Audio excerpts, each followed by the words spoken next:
Welcome to this explainer. Okay, today we're diving into a really empowering DIY weekend project, one that's going to save you money, boost your self-sufficiency, and genuinely help the environment.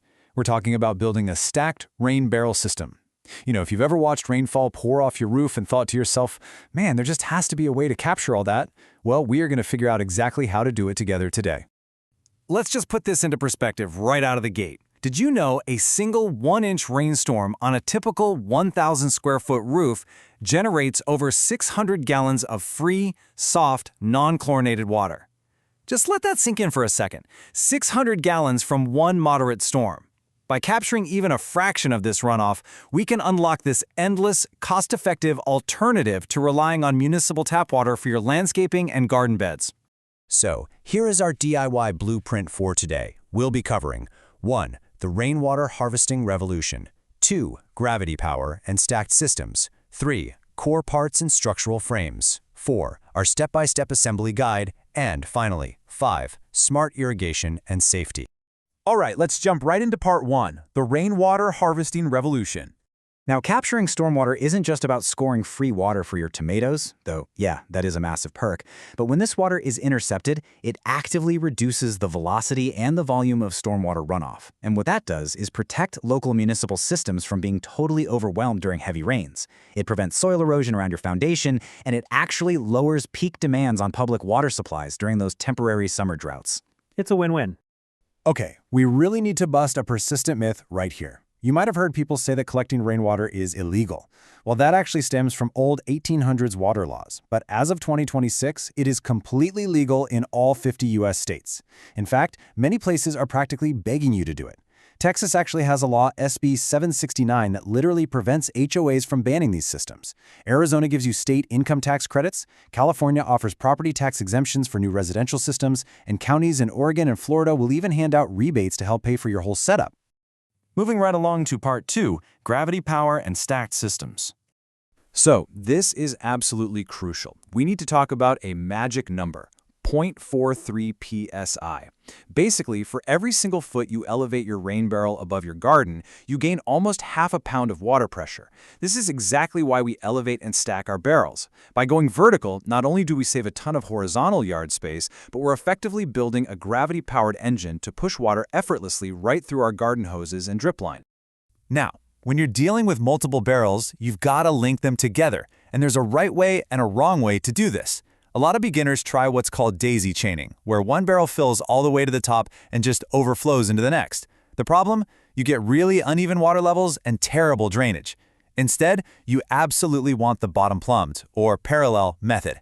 By linking the barrels together at the bottom using PVC piping, they act like one giant tank. They fill evenly, they drain evenly, that consistent flow naturally flushes out sediment, and it prevents trapped air. It is vastly superior, for sure. All right, part 3. Core parts and structural frames.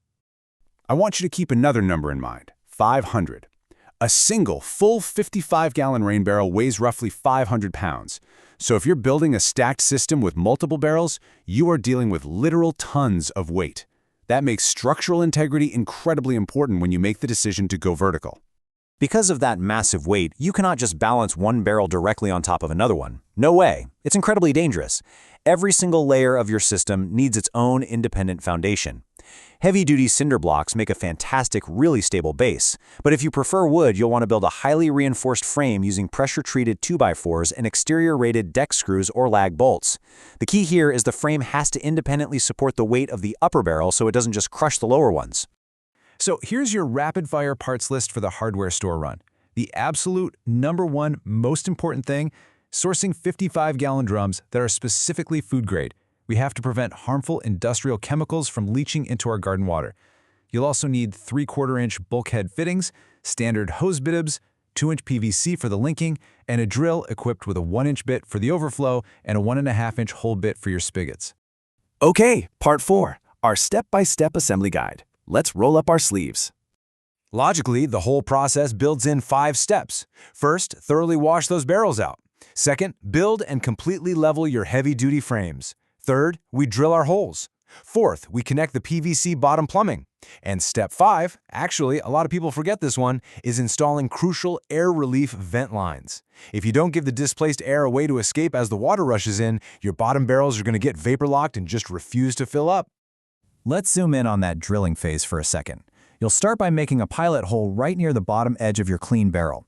To get a perfectly watertight seal for your spigot, insert the bulkhead tank fitting from the inside of the barrel facing out, making sure that rubber gasket is sitting tight against the interior plastic.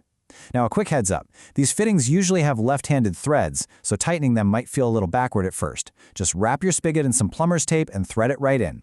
Once you've got everything assembled, there's a vital maintenance step you absolutely cannot skip. Any open inlets or overflow holes at the top of your barrels? They must be covered tightly with fiberglass window screening. You can staple it right to the rim or strap it down with bungee cords. Why? Because standing water is a magnet for mosquitoes. This simple screen completely blocks them from breeding in your water supply and protects your home from risks like West Nile virus. Next up, it's time to tap into the source itself. You'll safely disconnect the elbow of your house's gutter, use a jigsaw or hacksaw to cut the downspout to the proper height, and install a downspout diverter. A good diverter is honestly genius. It automatically routes water into your top barrel layer until it's completely full, and then seamlessly allows any excess overflow to just fall straight down the standard downspout, safely away from your foundation. And that brings us to part 5, smart irrigation and safety. Now, if you want to run a drip irrigation line and automate the whole process, think back to our magic 0.43 psi rule from earlier. Standard digital garden timers require at least 8 to 15 psi of pressure just to open their internal valves, and your gravity system simply doesn't have that kind of force.